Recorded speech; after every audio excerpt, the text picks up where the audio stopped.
Ovo je jedan kratki video. Prvo, ćao ljudi. Već godinu dana sam se borila sa nekim čudnim opadanjem kose, koje je bilo onako prilično intenzivno. Još uvijek je tu šešir kao ratna oprema. Bilo je to difuzno opadanje.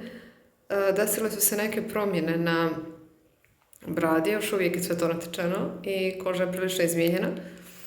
U jednom momentu samo su do vicini pomagali. Manje više su svi govorili da nisam normalna. Da umišljam, to mi se sviđa kod naših doktora.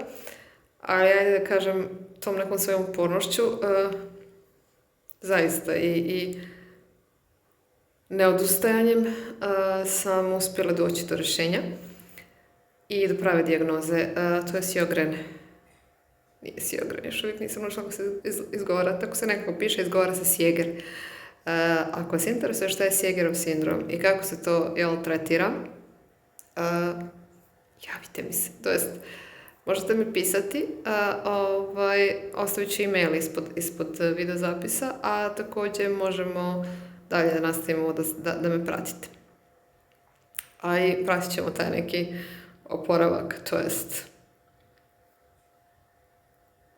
terapiju koja mi da li će da daje efekt. To je to. Čujemo se, vidimo se.